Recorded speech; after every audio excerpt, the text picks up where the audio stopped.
So welcome back to another fantastic episode of Matrix Submerged. First thing I'm going to say before we get on to this week's proceedings is thank you ever so much for the feedback from last time.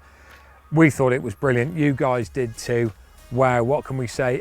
Just keep the questions coming. If you want to know anything, keep them firing in and we'll do what we can do. Out again, obviously, as you can see, and you might recognise this place because we've been here before. This is Green Hills up in Warwickshire, and the last time we were here was for the first ever one with Jamie Harrison.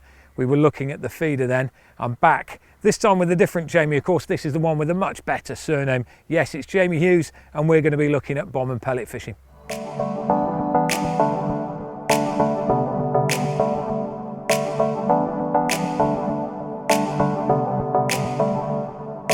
Right, so the big question now then is, what is bomb and pellet fishing? It's something that's won you an awful lot of money in the past, isn't it? Particularly matched this last year too. Yeah. It's for match anglers. It's pretty much the only way we've got of loose feeding at distance and fishing over it.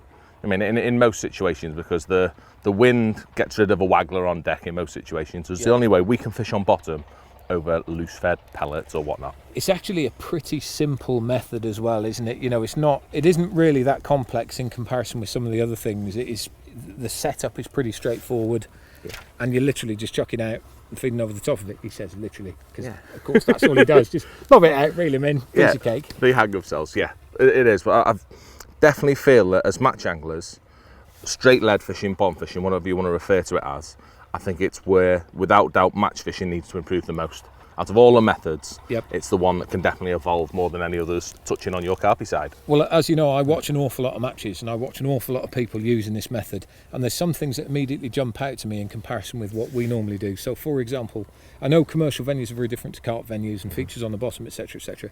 But one of the things that we do is we find a feature and bait to it, whereas when you're fishing like this, you actually bait to it and fish to the bait rather than finding a feature and fishing to it. Now, it may be that because everybody likes to fish at 25 turns or whatever, or you're fishing on the 15-metre line, there is naturally a spot on the bottom there. Yeah. But for me, 100% one of the ways that you guys can improve is not just randomly chuck out and bait to it, find a spot to bait to, and there's, you know, even though it's a commercial and seemingly it's flat, you know, when you're plumbing up, there's differences. Yeah, there will be something there, definitely. Yeah. So that's one of the key points that we can improve. Like I say, we're too stuck, I've mentioned it to you already this morning, haven't I, that we feed and then fish to the feed. It needs to potentially be the other way around in many situations. Now, this is going to be an interesting test for you, actually, because I've dived this before, you know, we've filmed it before.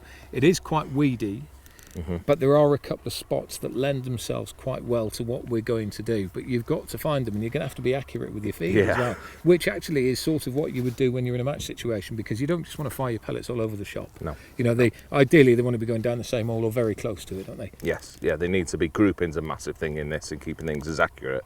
And so if you only give me a bin lid to play over today, that's really going to test things and make things, I mean, a bit trickier than normal. Fantastic. Well, look, let's put him on test. The other thing that we're going to do, folks, is we're going to blow one of his secrets. You heard it here first. We know, and I should think one or two people within the know as well, but we know one of the things that he does to win a lot of these matches, and he has very, very kindly said today he's going to explain I'll think about it. We'll see how it goes. You're not going back on it. He is going to explain it, and we are going to show it later on. So stay tuned, because this is going to be mega.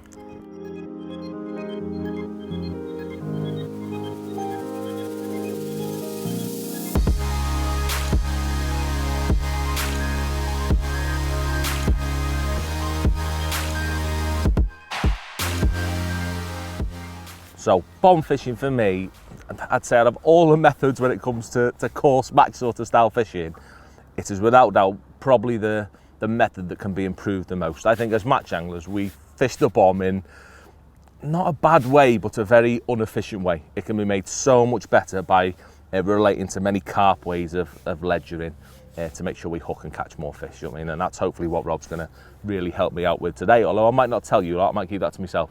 So we'll see how that goes. But so the main things I want to do is focus on three sort of elements to see where we're going wrong, how it could have been improved, and just how it looks like on the bottom when it's out there. So the first thing is going to be feeding of the bait. I mean, how my bait looks when I actually feed it, and also the accuracy of my feeding and casting in relation to my feed, where I've got to cast to make sure I land right on top, or where I want to land depending what I'm feeding. Secondly, we're going to have a little play about with hook lengths. So see the difference that hook lengths make, slightly to bite detection, although I think that's something that's shown in a better way, in another way. How it lands on the bottom is going to be a big thing. The length of your hook lengths, your hook in general, and how it controls the pellet in the way it lands in relation to your bomb. And then lastly, I want to have a little play with a couple of different ways of setup on a bomb. I mean, I'm a big fan of fishing two different ways, two different setups, if you like, when I fish a straight lead, be it a little lead with a long hook length or a big heavy lead with a short hook length. And it'd be really interesting to just see how those two behave when they're on the bottom, how they look, and whether really we should be catching a lot more fish doing it a completely different way. But I'm really looking forward to this one, and hopefully improving my fishing a lot more as well.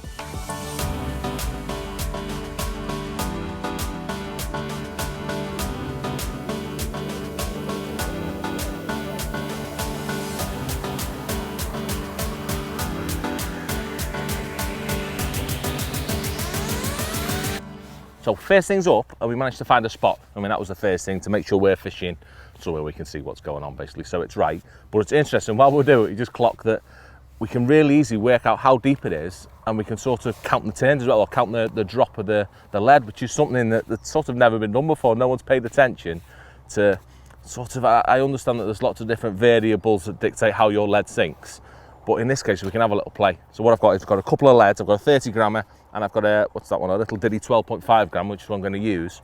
And with a 12.5 grammer, I'll have a quick cast with it now, but I know I'm roughly about 4.5 seconds. I mean, as I count it down, and I know it's 7 foot. I mean, Rob's out there with his hand up in the air. It's give or take perfectly 7 foot out there where we're chucking, which is really interesting. So I know that with that, what have I said, 17, 12.5 grammer, nice little light one. If I chuck him out, 1, 2, 3, 4. So yeah, 4 seconds pretty much bang on, it's 7 foot. So it's sinking, what's that, 1.7 seconds or something, a foot or something like that, isn't it? Which is nice. So now I'm going to check with a big one just to see the difference. No, 1.7 foot a second, wasn't it? Was that right? I'm getting all confused. Let me put the big one on, sorry. So now with the 30 grammer, see if that makes a difference. I'm going to hopefully not take Rob out.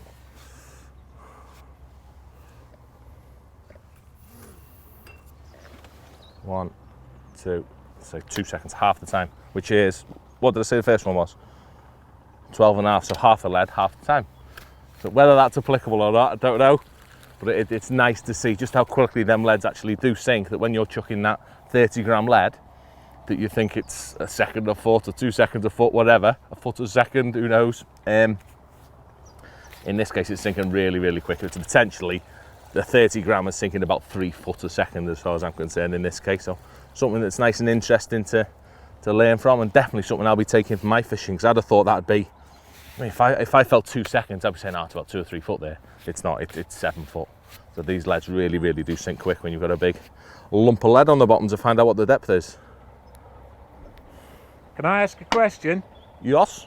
Right, Jay, can you chuck that again, please? Of course, can the big one, Rob? With that one, yeah. I just want to look at where they land in comparison with each other. Right, okie doke.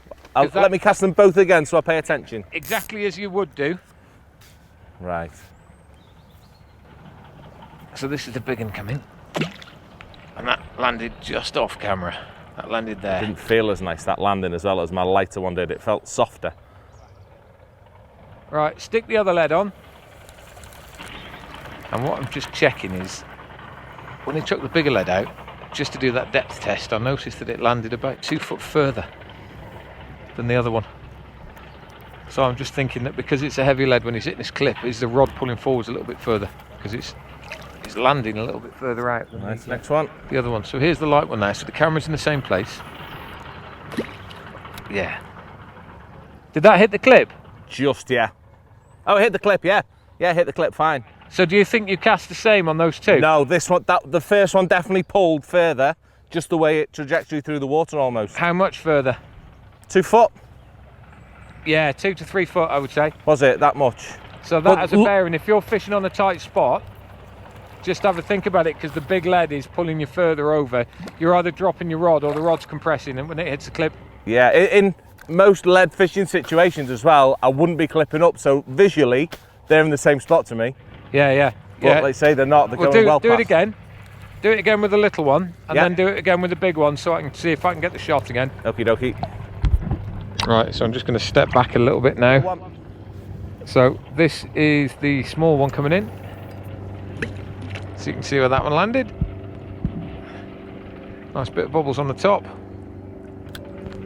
I've got a marker on that one. Nice one. Bring him back in, chuck the heavy one.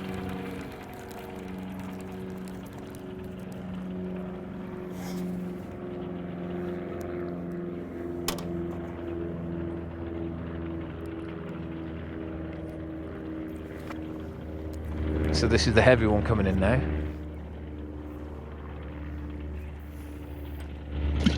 Yeah, that is a good 2 to 3 feet difference. See that there? And that camera was in the same spot.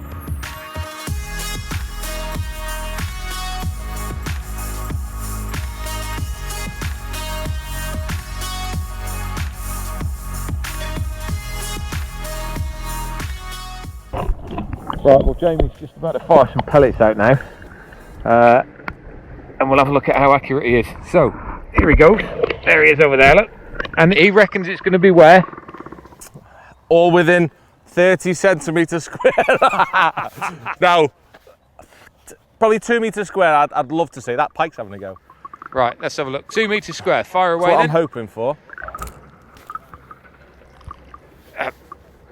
You need to get to the gym, mate. How far off the spot do you reckon that was? For a couple of metres, I reckon. It probably Yeah. 4 or 5. I didn't. 4 or 5. Yeah, easily. That's a bit better. That I like. But still, it's amazing. Looking, if I go on camera already, visually looking at it across the flat bit of water, I'd be really happy with all of them. Do you know what I mean? That first one was definitely a bit short, but we fed 3 or 4 times before that just to get my eye in, and Rob's giving me a right slating. But from, do you know what I mean? The way we do things, I'd be perfectly happy with that, and it's shocking. I mean, it's probably in what visually to me looks like it's landing a metre and a half, 2 metres square. You ain't even close. Yeah, even when you're doing it well, and I've got those 2 reeds almost as a nice little marking area there to feed in between. It's such a big area. It just shows how hard it is to actually get bites. Because even when you're doing it well, I feel like I'm doing it well, you're spreading them fish over a massive big area. And if you do it poorly, or the wind's going to be in a factor and moving your bait about, which it so often does, it's just going to be a mess. And another thing that's worth talking about is length. If I try and push it, which another thing with bomb fishing we so often do is try and push it to the maximum of your catapult, which in turn does make you a little bit more inaccurate, spread your bait out. It's just going to be horrific. It's needle in a haystack, isn't it? Mate, you've got to be at most never go more than 80% to compensate for wind. Yeah. But look, I'm 6 foot tall, obviously solid muscle, and if I was to lie on the surface here, I reckon you're 2.5 body lengths away. So that's what, 4.5, 5 meters between the nearest and the furthest pellet. Yeah. And the problem is that when you've got lateral accuracy sideways, this is going to affect you getting liners. Yes. Because, you know, if you're picking liners up, obviously drop shorter, that's where you're getting them from, but you're falling bang on your line. Yeah. So it's a long way down.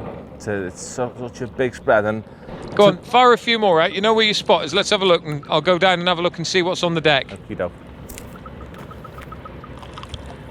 See the furthest one? Yeah. I reckon that just about made your spot. I don't know what it looks like from there. Does it look good? Yeah. I was happy. I'd have Another said one they were, again, a bit further. I'd have said they were on it. Said that they were beautiful. Well, they are. I still think they're short. You still reckon they're a bit short? Right. See, and I'm doing this with 3 visual markers. I've got 2 reeds and yourself. Yeah. And even then I'm not right, and they all look... Take the 3 elements away, and I'm perfectly happy with that. I feel I'm feeding it beautifully, but I'm really not. I reckon you probably fed there 5 meters by 4. Yeah, 5 by 5. We've got some wind now. You have one more go, Rob. Ah, so look. No, that was shocking. Wind grabbed them.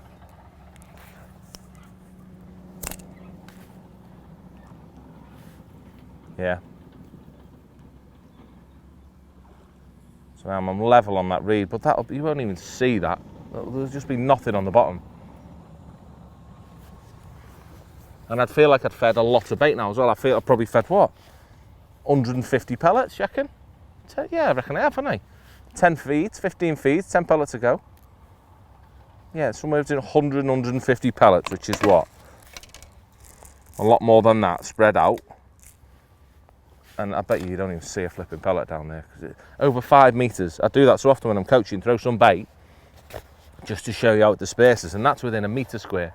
So doing it within 5 metre squares, I mean, you need a lot of fish to catch, but it may be why alternative standout hook baits work so well, because it is over such a big area, even when you think it isn't.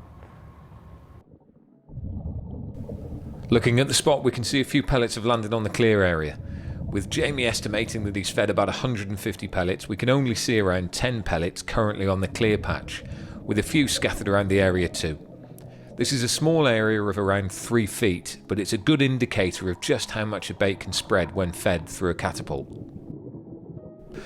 As we move away from the spot back towards Jamie, you can see just how scattered the pellets are on the bottom, with only a few pellets visible on top of the weed. Further away from the spot, we find a pike laid up. Let's go back to Jamie and find out about his rig choice. So Rob's about to go under, and what I've done, I've attached the standard hook length on. I mean, a 12-inch hook length, the pretty much the standard way that I'd fish this sort of bomb, me light bomb sort of setup, me free running. Do you know what I mean? The normal standard bomb setup that everyone's going to do. So it's free running because that's what we've got to do at 99% of fisheries that we go to as match anglers. And I've whacked a little red pellet on just for visual, so Rob can find it a little bit easier. And we're going to see how it goes down and also how it lands on the bottom.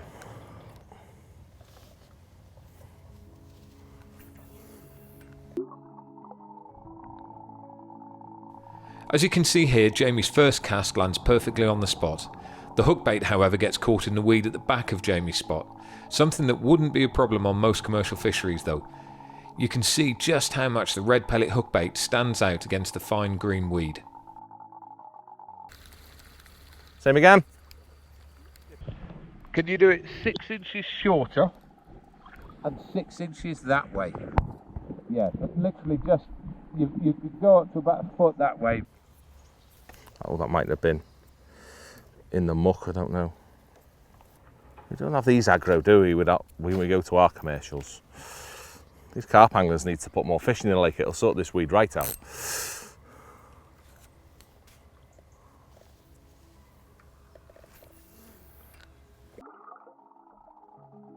If you look closely, you can see the lead coming down through the water column. After the lead hits the bottom, it takes the 8mm red pellet hook bait about 3.5 seconds to hit the deck, with only a 12-inch hook link.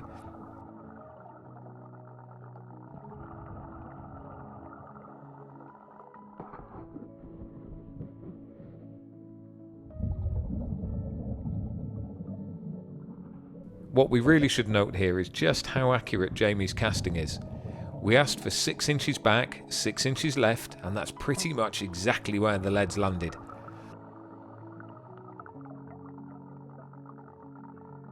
The hook bait's fallen around 4 inches away from the lead. This is something that we've seen before in previous episodes of Matrix Submerged.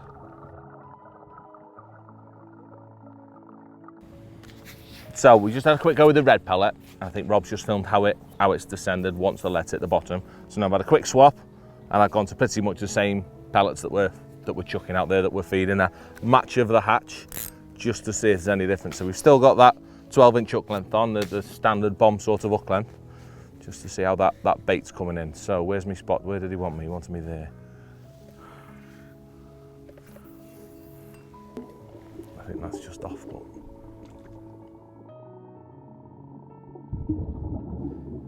Jamie was right to think his cast was off, and you can see here that the lead lands at the left-hand side of the spot. The movement of the swivel as the line is sinking has attracted the attention of small perch that are hanging around. The hook bait's fallen in the weed, so we didn't get a sink time.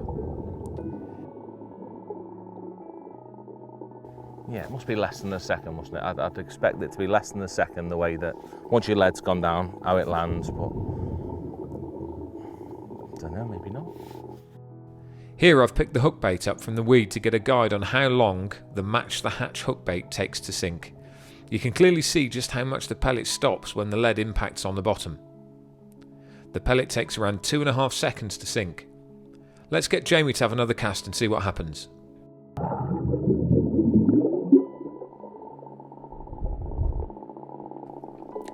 Once again, Jamie's lead lands within 12 inches of his other casts. The hook bait is just hidden from the camera's view behind the weed, and you can clearly see here how much quicker the normal pellet sank when compared to the red pellet. Jamie's casting accuracy is extremely impressive, and you can see here that every cast is landing in a 12-inch area, the size of a large plate. Now let's head back to the bank and let him know what I've found out. Right, there we go. What are you thinking? I'm rubbish with a catapult. Is it you or is it the catapult? It's neither. I'd be happy. Yeah. So for me, looking at it, yeah, I'd be happy. What do you reckon you were doing distance-wise? I'd like to say I was doing 2.5, 3 meters. I'm going to say 4 before. I reckon it was 4 meters wide, possibly slightly less wide, but certainly on the length. Yeah. And it was interesting because being down at water level, like my eyes are literally water level, I'm looking at how far apart they are. Whereas from a distance, you can't see it as much. No. But it was a good twice me, without any shadow of a doubt. It's a massive, massive area, isn't it? However, looking at your catapult grouping, when the pellets are coming in, sometimes you get really tight grouping. What would be the Other times you get a tightest few grouping? Pings. Tightest group would be probably, I'm going to give it a big hug. Yeah, a metre square nearly. Big, probably, maybe a little bit more. Let's go 1.212. Yeah. So, a big hug. And every now and again, like I don't know how many patches you put out, but we're watching the different ones going in there. Some will land in a clump, and every now and again, some will just ping off. Why? Wind, me being a little bit, it's nigh on impossible to create that perfect group every time at that distance. I think it'd be worthwhile looking at the stack in the pouch as well, because the pouch has a big difference. Yes. And certain pouches, as we know, are better than other pouches. And it might be worthwhile looking at how they're going, rather than in the heat of the moment shoving the load in. They might twang all over the place, but if they're stacked in there, slightly better. Yeah, spending a bit more time loading the catapults. Yeah, that's something that no one would do. So, looking out at the on the deck, you've got a nice little spread out there. I've got to say, Jay, your casting is, as usual, it is absolutely bang on. You got a little smile there, but genuinely, once again, the accuracy on it was incredible. Casting, I was happy, but again, I've just admitted when we mentioned it before, I'm casting that hard because I know I have to be because of the spot. Yeah, I wouldn't do that. I wouldn't try and be as perfect as that, which is a fault of mine, definitely. Do you think it matters though? Because if you think about the spread of the pellet, you're trying to get your accuracy as much as possible. And I see this in the carp world. Loads of lads ask me, when you put the marker float out, and you're directly above the spot, where do you spawn behind it? And the answer is, well, actually, as long as you're accurate and you're getting a drop, it doesn't really matter because the fish move. Yes. And, you're trying to get it within that all the time, but actually your bait is within that. Being accurate, it's not a bad thing, but being flexible is a good thing. Yeah, as long as your spot and your drop is right, and I think you're getting good presentation, then that works for me. I think the rest of it, the fish are going to move around, they're going to pick the baits up. What was interesting was seeing how long the lead took to drop. So you were counting 3 to 4 seconds? Yeah, 4 seconds. So with the 12 gram. Yes. 12. Yeah, 12. Previously, I said I reckon it was about 7 foot deep. When I went down there, I couldn't get my arm out of the water. I reckon it was another arm length again. So I reckon it's probably 8 foot, just for your records. But the lead's hitting the deck. The pellet is coming down behind it. So you imagine it's falling down. It looks like it's falling like that. When it's landed, your pellet's more or less directly above it. When the pellet sank to the bottom, with the red pellet, it was taking around about 3.5 seconds. In my head, we can time it exactly on the camera, but I'm counting to between 3 and 4 for it to land from there to there. And it's only, 12 inches? Yeah. So you've got a bit of bite time opportunity there. It's definitely slowing the fall down, isn't it? That amazes me that it takes 4 seconds, 3 to 4 seconds to sink 12 inch. It must be the influence of the hook length, instead of speeding it up, must be slowing it down. I don't know. Could you imagine? I don't know. It's almost like bump. It's been travelling quick. It's almost braked itself to a stop, and then it's going down slowly. But the other pellet travelled down quicker. I reckon that was 2. So the match the hatch one dropped a lot quicker than the red one. Yeah. So the red one had been in the water a little bit longer. So I think we'd had some casts with that. But that would mean it should be heavier because there's less air in it. There's more water in it. Yeah, potentially. So think about your different types of pellets. If you chuck them in the edge, what do? Does one sink quicker than the other one? Yeah. So, that's something else to think about. The other one, which is a key one, is how far away did the bait fall from the lead itself? With the 12 inch hook length, ideal world, you'd expect it to go down, which it never will. Nope. Going back to the previous feeder one we did with Jamie Harrison here, Yep. I'd expect it to be nigh on top of the lead every time. More or less a fist length. And the test was done a few times, and it was around about, my hand in a glove is what that, so 5 inches, maybe 4 inches, 5 inches. That's more or less what it landed. Now, a couple of times I actually picked it up and dropped it as well to see if it would do the same thing. Yeah. And on all bar one of them it landed a little bit longer apart, but that was probably because I was faffing around a little bit more doing it. But Yes. when you pick it up, take your time and drop it straight, if you think about it, naturally it's going to drop down, the pellet's going to be above it, and then it will sink down to more or less by the side. Could we kick it out a little bit more? I think you could do, but I think you'd have to use such a thick hook link material that actually it's not worth doing. Yeah, because I think for that what was you do, you 020. don't need that. Yeah, that was decent hook length. For a match angler, Yeah. we wouldn't go much heavier than that. I couldn't see it. I had a really, really good look around. Eventually I found it looped up, so it was sticking up and looping around a little bit. Yeah. But I don't think that matters too much. I don't think the fish feel it that much. I don't think they're overly bothered by it because it's slack. Yes. You know, if it was tight enough, it'd make a difference, but it's slack enough, so I don't think it makes that much difference. Do you think just the slack will cost me potential bites because it's alleviating that bolt effect? I don't think you've got a bolt effect. And I don't think you've got a bolt effect because you run it on a running rig. Yeah, so there's I not don't think enough there's bolt a bolt at all. effect on it anyway, but I personally, I don't see the point in using a hook link that long. No. If you can use one shorter, why not use one shorter? Now, you don't want one too short because you don't always want the hook link to be really straight. I think it's always good to have a little bit of curve in it because when fish come in to pick it up, you know, and certainly from the carp side of things, a lot of the time they talk about laying everything out. But if you're laying everything out, if the fish comes to suck it up and there's no movement, then it might miss it. Yes, it's unnatural. And yeah, so I think you want a little bit there, but, you know, I don't know, do people use 6-inch hook links? yeah, that's the next step with a different... But that would be the shortest hook length. Oh, Yeah. getting towards the shortest hook length. Yeah, if you're saying it's spanning out that 5 to 6 inch, Yeah. then a hook length, the potential, 8 inch might be the optimum length. Might make a difference. You might get that bit of bite indication quicker. Also, you're going to get, well, the fish are going to take it in anyway. Whatever length of hook link, they're going to pick it up, aren't they? It's just how quickly you get the indication at this end. Yeah. So, you know, a heavier lead and a tighter line is going to make the difference for the bolt effect. It's Yes. nothing at all to do with the fact that it's a longer hook link or not. Yeah. So it's all about moving that lead or tightening through the line, isn't it? Yes. Yes, definitely. That's the next step then, isn't it? To swap to a heavier lead and a shorter hook length. Yeah. And see how it... One thing that we haven't looked at yet that I'd like to have a look at as well is how long it takes for the pellets to fall through the water. Right, yes. And also the loose difference fed. in pellet sizes as well, because, you know, we've seen where they're falling, and actually there's quite a few falling on the spot quite nicely. So I'd be interested to see how long it takes them to get down, because if you're getting bites and then suddenly you're not getting bites, are the fish coming up in the water? Yes. You know, that's something we always think about. And when I'm zigging, in particular, if my bites dry up, then the fish have done one of two things. You know, certainly they've followed the bait, but have they gone down to get the heavy stuff that's landed, or are they coming up to intercept? And a lot of the lads think when their bites dry up, when they're zig fishing, the best thing to do is drop down on a PVA solid bag. Actually, what I do, and you guys can't do it, but what I do is I put floating baits out.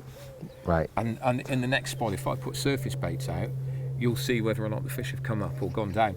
And almost always they've come up. Do they? Almost always. The safest option for them is always they to get come to up. it quicker, Yeah. don't they? So, oh yeah, we're not having bites, they've moved. No, they haven't. They're going to be on that column somewhere. Are they down or are they up? And most of the time they come up. Yeah. So, you know, when we're fishing in 10 foot of water, if we're fishing a 6 foot zig, rather than going down, we should be coming up. Right. And the reason I say that to you guys is that if you're regularly catching and then suddenly the bites dry up, you might think the fish have gone. But actually a pellet waggler might make a difference, because those fish might be further up in the water. So if you chuck a pellet wag over the top, and you'll know straight away, you'll know within 2 or 3 casts.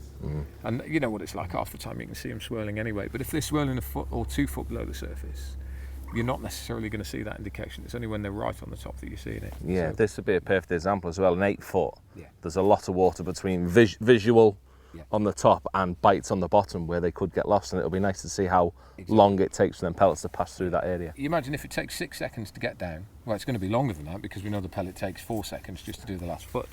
So if it's 20 seconds to get down, they could be clearing you out It's a long time. before they get to that bottom foot. Yeah, that'll be really interesting to So see. that sort of situation, you know, and it sounds a little bit alien, but actually you could fish a 3 foot pellet waggler on there, on a slow drop there, and you're getting loads and loads of time, and that might make a difference. But, you know, let's find out how long it takes for those pellets to drop. And also I'd be interested to see different sizes as well. What's the difference between 6s and 8s? Yes, definitely worth a look. Interesting stuff.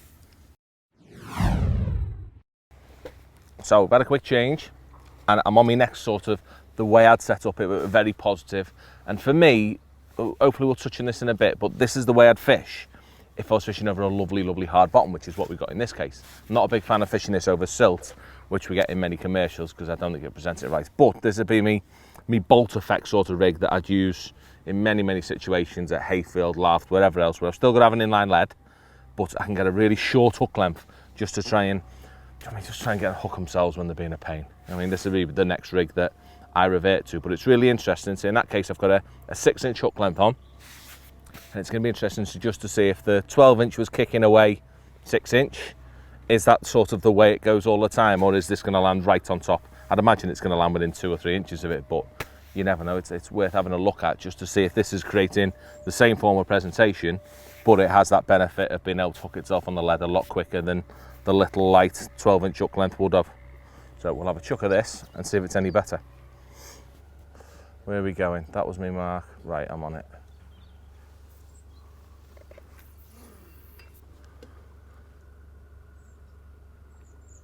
So that felt lovely. So I've got a slightly heavier lead on now.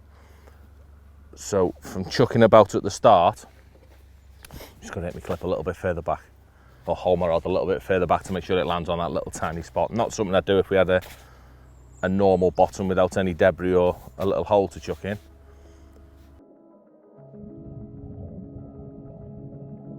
Holding the rig back has definitely paid off. Coming down towards where the rig has landed, you'll see Jamie's inline lead sitting perfectly on the bottom of the lake. With this inline setup, the hookbait has fallen about 3.5 to 4 inches away from the lead, a very similar distance to the longer 12-inch hook link, but with much less slack line once the fish picks up the bait. So I've had that first cast, and it lands nice. It's landed on the spot, so it felt lovely. But the hook length, that's a 6-inch hook length, and Rob reckons it's 4 fingers away. So I'm giving myself a good 4 inches away from me lead, which I'd say, for the form presentation I'm trying to achieve, I'd say it's about perfect. It gives it a little bit of flexibility for the fish to be able to pick it up, but in that case, it's very, very, very quickly going to hook itself, or that hook's going to go in with the weight of the bomb that's going to help them hook the fish a lot easier. So definitely, for immediately after looking at that, when fishing over the right sort of bottom, a nice hard, not too silty bottom, straight away the inline lead with the short hook length is going to outscore it 9 times out of 10 as far as I'm concerned. So I'm going to have a little chuck again and just see if the same thing happens. Where are we going? We're there. I'm going to get Rob.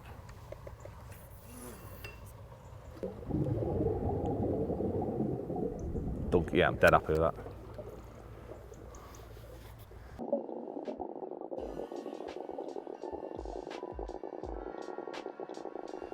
Jamie's second cast with the inline lead has virtually landed in the hole made by the lead on his last cast. Again, you can see the natural coloured hookbait sitting around 3 to 4 inches from the lead. If we look closely around the lead, you'll see the indentations and the drag marks in the lake bed from where Jamie's lead has landed on previous casts. Another indication of just how accurate his casting is.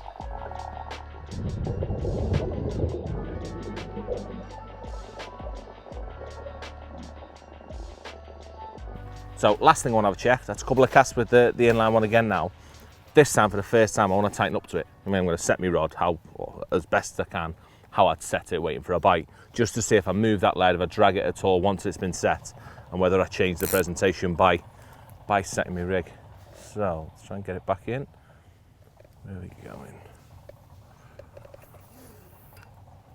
It's just off that, but we might get away with it. Yeah, we'll get away with that. So I'm just going to sink my line, and what I do is never ever turn the reel my handle. So tap my reel round with my finger, tap my bail arm round, and just hold on to it nice and slow. There's never ever any rush sinking that line as far as I'm concerned. She'll just make a mess. So I'm just waiting for those two bits of lines to touch each other. And then once they're set, whack it on wrist, and same again, never ever touch my handle and my reel. I actually use my fingers just to tap it round, so I never put too much on, and just keep tapping it round, little inch at a time, just to get it just right. And there, so we've got no tow or nothing at the minute. It feels really, really calm, no wind. I think I'm pretty much set already. Sometimes you might have to keep doing it just to pick that line up. There's no movement of the lead after it's hit the bottom. The careful way of tightening up to the lead shows that your lead will not move if you take your time. The short hook link on this rig only gives a small amount of movement before you reach the lead. Once the lead's moved, this will register on the rod tip. Now let's give it a pull and see if Jamie's paying attention. Oh, whoa, whoa, whoa! Can I strike? Can I strike, please, boss? It's really, really on. With Jamie well and truly woken up, let's do a proper indication test and see what he thinks is happening below the surface.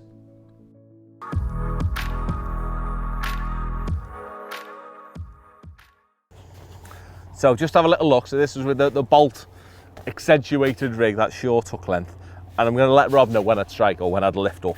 I mean, I'm a big believer in when one's on this, it's on. There's no striking at indications. And he's going to see just how far he has to move that before I think, right, yeah, I'm going in on that one now. Oh, we shall have a look. It'd be nice if it was a great big 20-pound calf. But...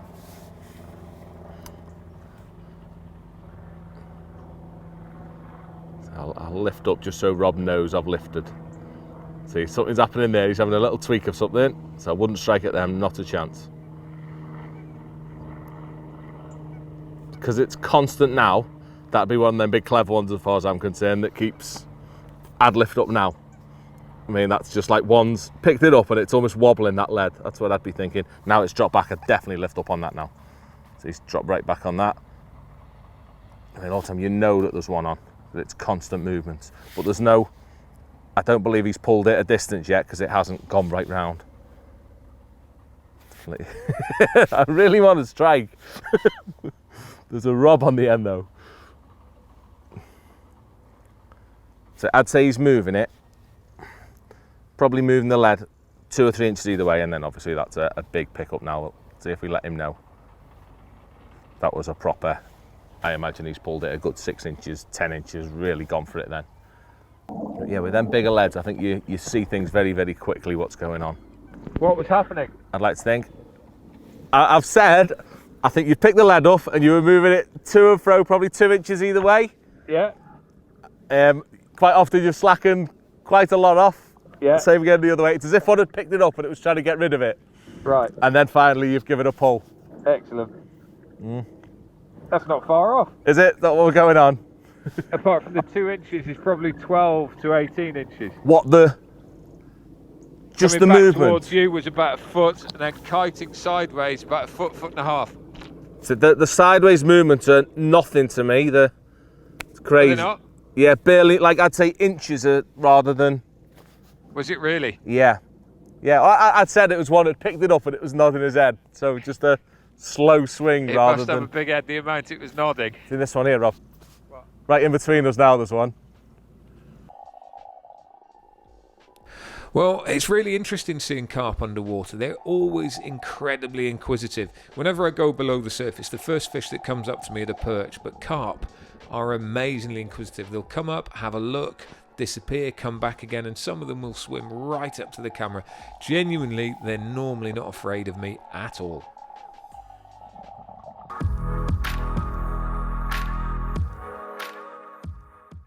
So what Rob's doing now, he's just trying to dictate or try and understand how long these pellets take to fall.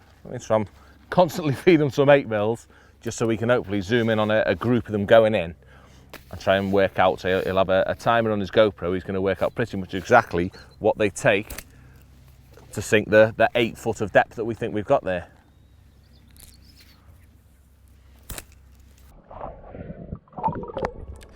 If you watch the pellet in the middle of the screen, you'll see that a small bubble has formed as the pellet hits the water.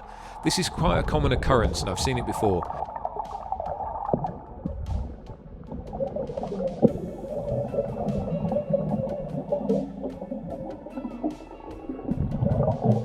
We also tested some 6mm pellets with very surprising results, but you'll have to keep watching to find out the time that they took to sink. Right, back again. So we're going to we're laughing because we've had a little bit of a test which we'll come to in a minute, but first things first, sinking pellet rates. So we got some 6s, we got some 8s. Yes. Sink times really interesting. What do you think they are? Yeah, quite surprising. And I said they were timing and what we got 8 foot. Yeah. I always say like 3 seconds a foot. Okay, so 3 seconds a foot, 24 odd seconds. Yes. Big pellets, 18 seconds. 8 mils. Yeah, so 8 mils were going down in 18 seconds through that. Got a little bubble of air on the top of them as well, which was interesting. Yeah. When they go in, they hit flat-ended, attach a little bubble of air, start sinking slowly, bubble disappears, go a bit quicker. Yeah. Right. So they were going at 18 seconds. Then tried some 6s, and the 6s were very different. Yes. What do you reckon? Oh, we had this conversation before, but I'd have said a little bit slower. Yeah. But it's exactly the opposite. It is exactly the opposite. You'd think that a 6mm weighs less than an 8mm. So therefore, because it doesn't weigh as much, it's going to drop slower, because effectively it's 25% lighter, isn't it? Yeah. But because it's denser, Archimedes' principle is the science behind it. Look it up, people, if you want to. But basically, it's all about water displacement. So even though it's not quite as heavy, because it's smaller, it sinks quicker. And it actually sank in 12 seconds. So if you think about it, that is 2/3 the time. Yeah, so less chance of them intercepting it. Quicker. That's, exactly that. So the practicality of it is that if they're feeding on the way down, then you know what, 8s are better. Yeah. Because they travel through slower. If you want to get the bait on the deck faster, 6s. Group of 8s. They were the same pellets as well. I mean, they were all same nice, dense. Format. Yeah, they were all catalyst spot of in pellets, really dense, proper pellets. Yeah. So there was no deviance between the type of pellet. It just goes to show how much difference there is between, it's 2mm, but actually there's a big practicality difference between the two, isn't there, about what you want. If you want that slow sink, then it'd be interesting to even see 10s and 12s. I suspect that when you get to 12, actually they'll get really heavy, so they will start to go a bit quicker, but, I might be wrong on that one as well. So, no, absolutely.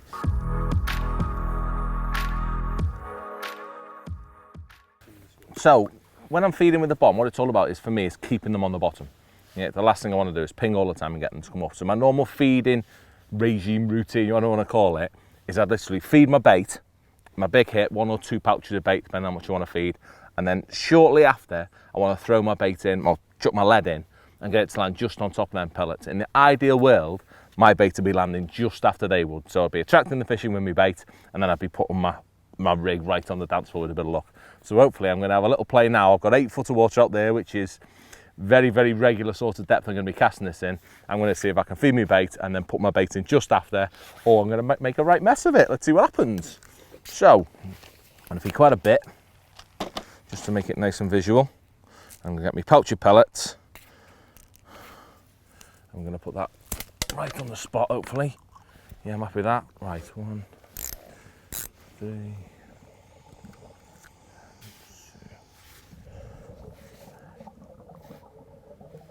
Let's have a go. I need to hold that quite high up. Dunk. We're going to have a look at that. I've delayed that a little bit longer than I probably would, but we're going to have a little look. I don't need to set my rod. Let's have a look at how they land if my pellets were nowhere near the bottom and they've came down after it, they've landed on at the same time, or whether my bait's in there 3 months before them. Your timing was pretty good. Yeah. Your accuracy of your casting was absolutely incredible. We feeding with shocking. It was a shambles. What's it? Did any land on the spot? Hey? Did any land on the spot? No. I proper give it a big as well. However, your cast landed on bullseye. Just with nothing around it. Right, let's have another go. Come on.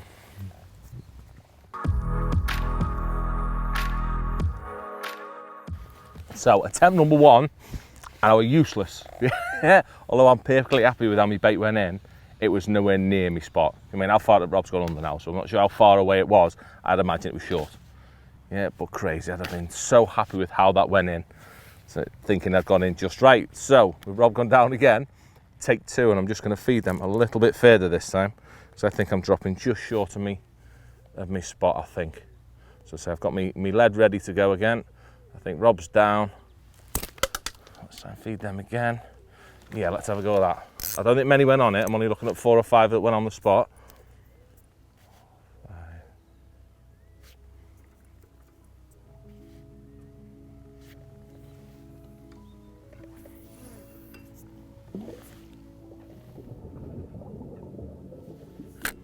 I reckon I'll have landed in unison with them or just after.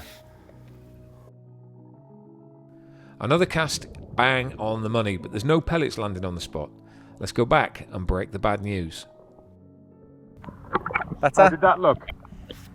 Better, not many pellets on the spot again, probably 4 or 5 on the spot. Well, your casting was absolutely impeccable. Bang on, centre of the bullseye again. Yeah. Didn't see a pellet. Where are they landing? Are they landing this side, Rob, or just behind me that time? I couldn't see any. Have one more go. Let's have one more go and I'll proper give it a million pellets if we get some in.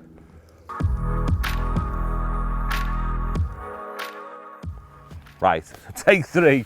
Again, so I'm happy we cast. Again, no feed. I don't know why. I'm perfectly happy that there's bait going where I think it's going.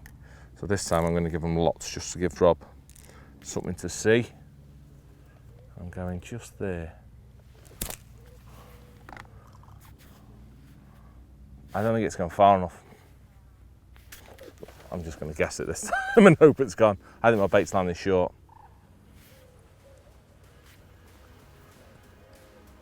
And that time I definitely didn't do any counting. Didn't feel as nice either, that. The third attempt sees everything come together. The lead lands, hook bait sinks, and right on cue, a pellet drops into view. Casting absolutely bang on. Timing absolutely bang on. Was it? 1 pellet on the dad. 1 pellet, yay! Oh dear. Cast 1, accuracy absolutely bang on. Timing, questionable. Accuracy of baiting, Shocking. didn't see any. No. Literally didn't see any. Second one, a little bit better. The grouping came a little bit over.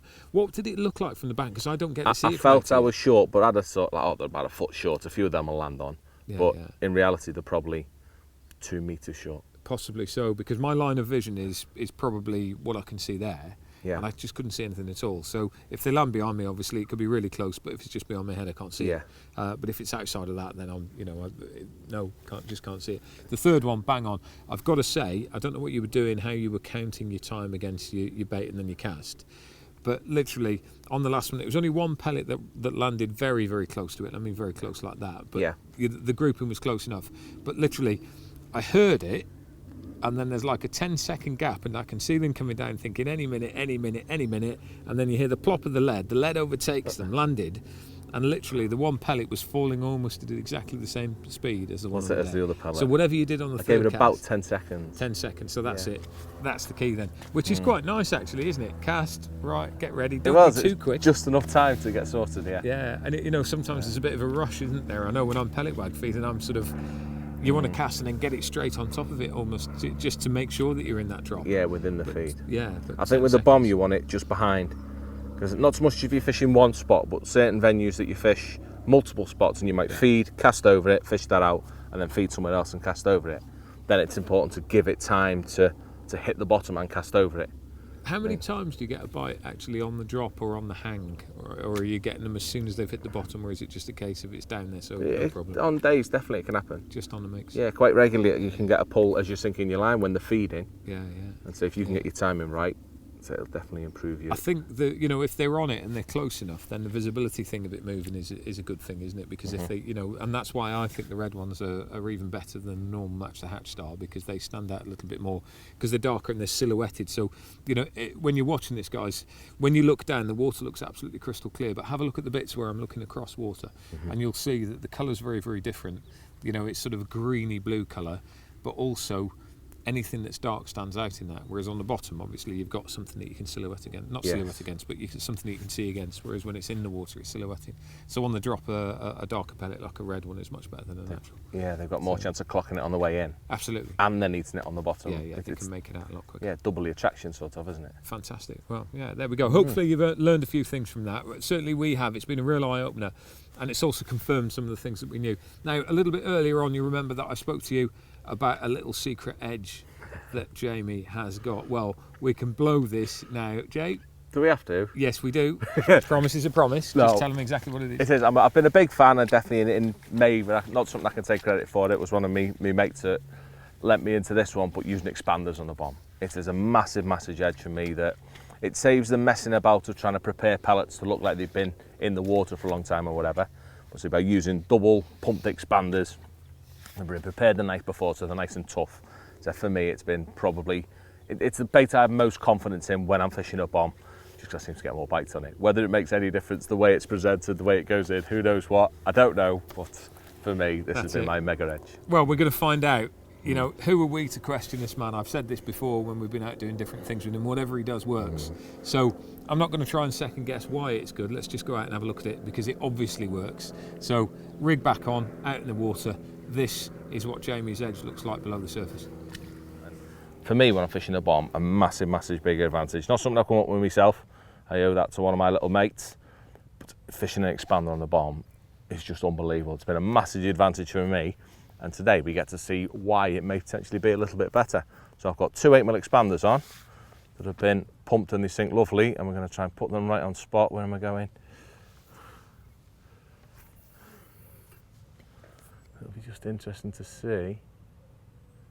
That felt beautiful. Just how they land. Because I'm a big fan with the expanders, you seem to get quite a few fish just after it's settled. So whether it's any difference in the way they sink, whether it's just that it's a big bait that stands out, who knows, but hopefully Rob will come up with a few answers for me. But I might not let him tell you lot. But see how it looks on the bottom. The expanders, especially with two on the hair, are a really obvious bait. They sink slowly around the same time as the normal 8mm pellets. I'm sure this will help grab the attention of the fish, and part of the reason Jamie thinks it brings quick bites. Looking at the expander pellets on the bottom, it's clear to see that they look like a pellet has been in the water for a long time, another contributing factor to the carp picking them up quicker than a fresh pellet.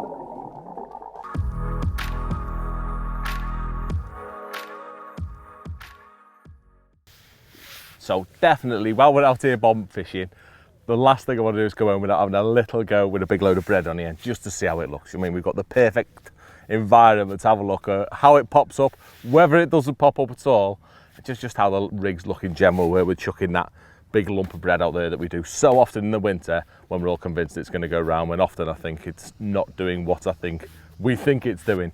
So firstly, I've just gone with 4 discs. I mean, not something I'd really use myself. I'm not a fan of just bread on its own, but we're going to chuck 4 discs first. So it's a decent size hook. I've got a size 12 hook on that may influence it a little bit whether it wants to come up or not, but we're going to have a look how that looks. That's probably a little bit of a heavier hook than I'd use if I were fishing bread, but still, let's see what goes on. So back on my spot, where we going? Dragonfly's attacking me bread. Yeah, dead happy with that. Dunk, beautiful. The bread discs on the way down sink extremely slowly, great for attracting the attentions of fish, but there's one thing clear here, the bread's not popped up. Jamie mentioned using a slightly lighter wire hook normally, but even with that, this bait would still be on the deck. So quickly, to put my bread on, so I'm a big fan of compressing it a lot to me, so I'll have my bread in my hand, I don't do it on the base, and I want to push every single piece so it's nice and flat on my finger, so it is really, really, really well compressed, nice and tight. The ever faithful Warby's Toasty, and then once I've popped me bait out, my fork, I'll compress it again. So I'm almost making a pellet, because although you think it's nice and tight now, you put that in water for 10 seconds and it's like a lovely big fluffy marshmallow. It pretty much doesn't matter how far within reason how much you compress that. So that just allows it to be nice and durable sort of, to withstand the cast, still get down to the bottom but swells up really nice and quickly when it gets there as well. That's a very important thing for bread for me. So next up, so this is the way I'd like to fish, but as long as boilies are allowed at whatever fishery, I've got my little half moony boilie on there, my 4 pieces of bread underneath it. I just believe it gives it a bit more buoyancy, so I know it's doing what I want it to do if I want to pop it up. So if I want to fish it on deck, au naturel maybe, but let's see if this is any different to the other. Where am I chucking? Where's my spot? There's my spot. Yes, like that. With the addition of half a pop-up to the bread, the bait sank even slower, taking 7 seconds to sink 12 inches, but the bait still sank. This is what I would class as a critically balanced bait, with the hook bait wafting just off the bottom. With fish feeding with less vigour in the winter, it's a good way to ensure your hook bait flies straight into the fish's mouth. But if you're hoping for a popped up bait, this isn't the way. Even with a light hook, this bait would still be on the bottom. Try that again. Yeah. The other half of the boilie on the top. I asked Jamie to put the other half of the boilie on top of the bread discs just to check out what would happen. As the lead hits the bottom of the lake, the hook bait instantly starts to rise back up, popping the hook bait up the full length of the hook link. This rig needed more buoyancy, which is what the addition of the other half of the pop-up achieved. So after looking at that footage, I don't think I'm ever going to fish bread again. It just doesn't do what I want it to do. But no, it's quite a surprise really. Definitely I thought the bread would have a lot more of a hook, a lot more of an impact on the hook than it actually was having. So the first case with just the 4 discs of bread on the hair, I wasn't convinced it was going to pop up like a cork, but I thought it'd be so much more. I thought it'd move about so much more than that. I never thought it'd be anchored. So that was a decent hook we had on. We had a size 12 on, but even so, I expected it to be far more buoyant than it was with that rig and the bread the way it was. So second way, so Rob seriously spoiled my bread fishing with that one because I was convinced that was working. Yeah, it's something I've done for a long time, is have me half boilie on, me 4 lumps of bread, 3 or 4 lumps of bread, a slightly lighter hook, but speaking to Rob, we definitely don't think the hook would have an impact. It's not showing enough buoyancy to lift anything off there. Even with that size 12, it's well anchored on the bottom. It's only the bait that wants to move, so you definitely need a little bit more buoyancy. If you want bread to be completely popped up off that hook length, then I had to say that the whole boilie, the whole dumbbell, whatever you want to put on, something really buoyant is required just to get that hook length right above it, to make sure it's vertical, to make sure you can see it, to make sure your hook bait is where you want it. So for me, that's probably one of the biggest lessons I've took from this ledgering video that we've done, is that the bread fishing definitely needs to change to make sure I'm presenting things in the right way instead of my bait not quite doing what I want it to do. Well, there we go, another one done. That's been probably my most enjoyable one, that, for Has it really? kicking me bum a little bit. Yep. And also just for learning. I thought it was always going to be, as well. I said, ledgering's without doubt the match angler's worst, the thing we do worst. Yeah. It's got room for the most improvement. Highlight? Understanding how it's worth spending time casting accurately. Okay. I mean, don't just cast Yeah. willy-nilly, half-heartedly, oh, that'll do. Yeah. Paying a bit of attention and potentially they'll get me some more bites. All the way through, your casting has been absolutely bang on, and that level of concentration on it showed, because I would say you were probably landing in somewhere maybe a little bit bigger than a shoebox. Yeah. You know, and that, bearing in mind how many times we've cast out, because obviously, guys, you've seen quite a few casts in the course of what you've seen, but actually there's been a lot of other casts as well, and they've all landed absolutely bang on. So your casting, without any shadow of doubt, is just off the scale. So that's highlight. Low light. How poor feeding that I'd have assumed was fairly good actually was. Right. How wide my bait is actually spreading and how I'm reducing my chance of a bite because of that. I'm not paying enough attention and not doing enough things. I mean, I'm settling for all right instead of perfect or good. I think a lot of the time it's the different view, being able to see off the cameras that we're taking how far out it is. I'm being told it is a different one, because, you know, when we started doing it, you went, oh yeah, I'll be happy with that. Yeah. But actually, when you're on water level, it looks very different. Yeah, the actual truth is a long way out. I think that grouping, and we've all seen, one of the things that I have a massive amount of respect for in the match angling scene is how accurate you are. Your attention to detail and your accuracy, I think, is what sets you guys apart from some of the things that we do. And you know, the more accurate it can be, the better. So that's highlight, that's low light. The next one, biggest eye opener or lesson learned? biggest eye-opener, the fall of the pellets probably. Yep. Not so much the fall of the individual pellets as we were feeding them. Yeah. Although that was quite interesting how the 6s sink a lot faster than the 8s. Yep. And use them in the right applications. I was surprised how slowly my hook bait sank. Yeah. Do you mean once it's raced down on the lead, that final 12-inch or 6-inch, whatever it is? Still 3-4 seconds. Yeah, it really surprised me how long the fish are getting to clock it. Yeah.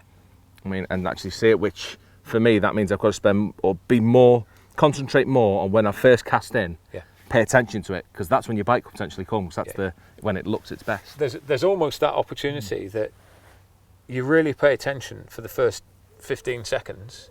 After that, that's when you should settle everything, and then you should start paying your normal attention, doing whatever, your process after that. But that first little bit, there is that opportunity.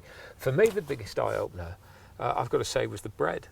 Because genuinely, I thought that when you're fishing 4 discs of bread, I thought you'd have been fishing off, like a pop-up off the lead, fishing 12, 18 inches off the deck. I genuinely thought that was it. I didn't think it was going to lie on the floor. No, and it was really was a bottom bait as well. It didn't want to come up at all bread on its own, did it? It moved around, it would waft, but it 100% wasn't a pop-up, which surprised me, because if you chuck bread in, then it's up. Yeah. And that might be something to do with the way it's going in a punch.